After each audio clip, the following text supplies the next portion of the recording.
Hai anak-anak, ketemu lagi dengan Pak Hari. Gimana keadaan kalian?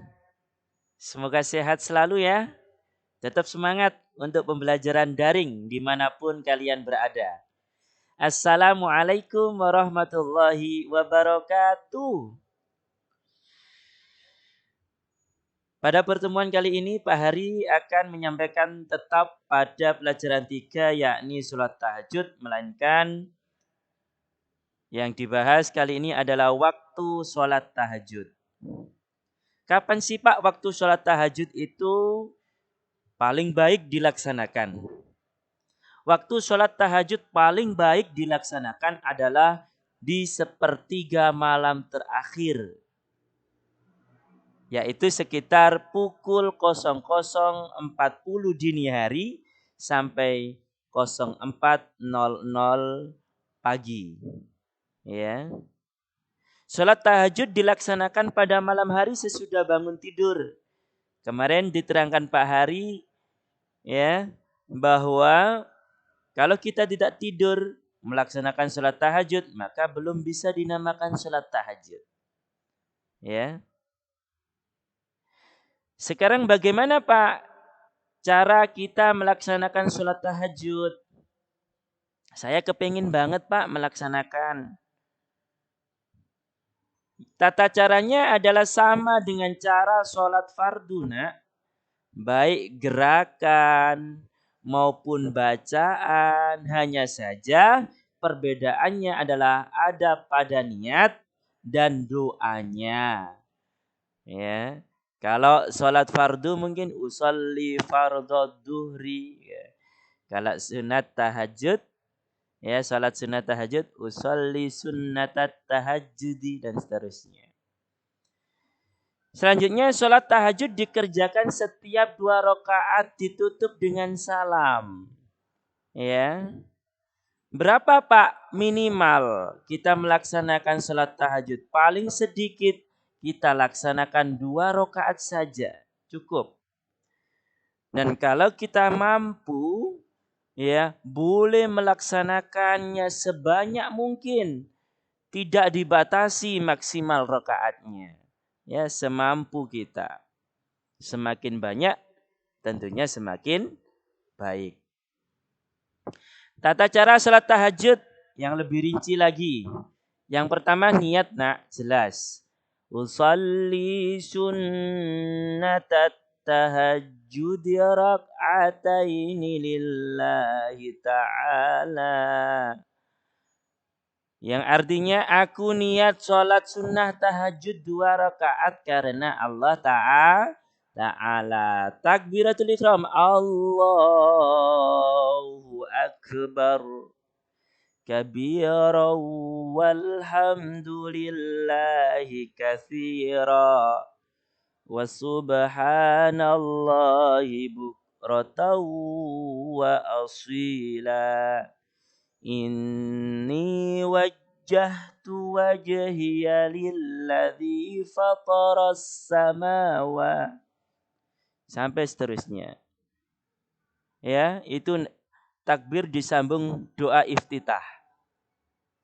Membaca surah Al-Fatihah. Bismillahirrahmanirrahim. Alhamdulillahi rabbil alamin dan seterusnya. Dan surat pendek Bismillahirrahmanirrahim. Qul huwallahu ahad. Contohnya. Tapi boleh surat pendek lainnya. Yang kelima, ruku kemudian tumak nina. Tumak nina itu ya berhenti sejenak. Ya berhentinya berapa lama? Ya seperti orang baca subhanallah. Ya jaraknya segitu. Dilanjut dengan i'tidal. Sami'allahu liman hamidah. Sujud. Ya, kemudian tumak nina. Yang ke-8 duduk di antara 2 sujud. Kemudian tumak nina. 9 sujud. Yang kedua kemudian dengan tumak nina. Ya, kemudian dilanjutkan rakaat kedua dengan cara yang sama dengan tata cara rakaat yang pertama tadi. Yang ke-10 membaca tasyahud akhir. At-tahiyyatul mubarakatus salawatut thayyibatu lillah. Assalamu alayka ayyuhan nabiyyu wa rahmatullahi wa barakatuh. Seperti itu dan seterusnya. Membaca sholawat. Allahumma salli ala sayyidina Muhammad wa ala ali sayyidina Muhammad. Ya. Salam. Membaca doa sesudah sholat tahajud. Doa sholat tahajud banyak macamnya. Cuma doa yang ini yang dianjurkan oleh Rasulullah. Ya Allah, hanya milik-Mu segala puji. Engkau cahaya langit dan bumi. Serta siapa saja yang ada di sana. Hanya milik-Mu segala puji. Engkau yang mengatur langit dan bumi. Serta siapa saja yang ada di sana. Hanya milik-Mu segala puji. Engkau Pencipta langit dan bumi, serta siapa saja yang ada di sana, Engkau maha benar. Janjimu benar, firmanmu benar, pertemuan denganmu benar. Surga itu benar, neraka itu benar, dan kiamat itu benar. Ini melatih keimanan, kepercayaan kita kepada Allah. Ya Allah, hanya kepadamu aku pasrah diri, hanya kepadamu aku beriman, hanya kepadamu aku bertawakal. Hanya kepadamu aku bertaubat. Hanya dengan petunjukmu aku berdebat. Hanya kepadamu aku memohon keputusan. Karena itu ampunilah aku atas dosaku yang telah lewat, yang dahulu-dahulu dan yang akan datang. Yang kulakukan sembunyi-sembunyi maupun yang kulakukan terang-terangan.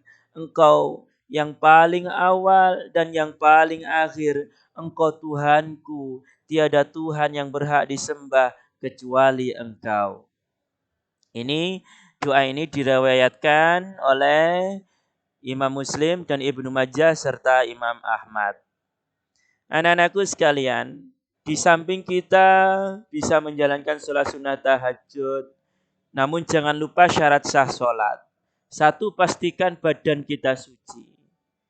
Jangan sampai badan kita masih ada najis atau kotoran. Pastikan bersih dan suci. Pakaian yang kita gunakan untuk sholat pun pastikan ini betul-betul pakaian yang suci dan bersih.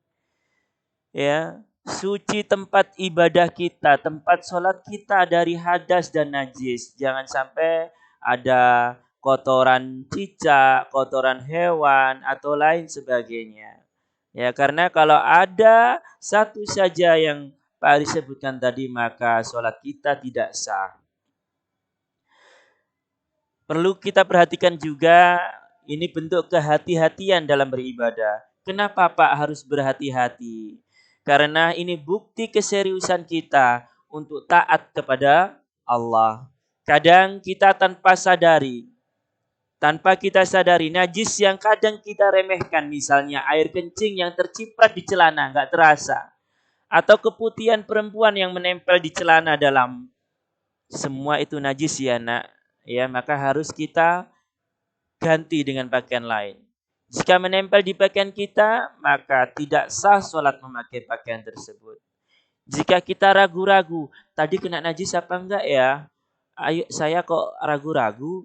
Alangkah baiknya kita membawa baju ganti untuk sholat. Ya, anak-anakku sekalian, ya, penting untuk diketahui juga. Selain memperhatikan rukun dan syarat sholat, kita juga harus berusaha melaksanakan sholat tahajud dengan niat ikhlas. Bukan karena ingin dipuji, wow, saya bisa sholat tahajud, orang lain tidur, saya ibadah sendiri, berarti saya orang baik. Tidak boleh anak-anak. Kita harus ikhlas karena Allah. Yang kedua, setidaknya ada 3 hal yang harus terpenuhi agar sholat tahajud kita diterima oleh Allah. Yang pertama, memenuhi syarat-syarat sholat. Memenuhi rukun sholat yang kedua. Dan yang ketiga, dikerjakan dengan ikhlas. Itu yang dapat Pak Ahri sampaikan pada pertemuan kali ini. Kita sambung pada pertemuan berikutnya. Kurang lebihnya Pak Ahri mohon maaf dan semoga bermanfaat. Ihdinas siratal mustaqim. Assalamualaikum.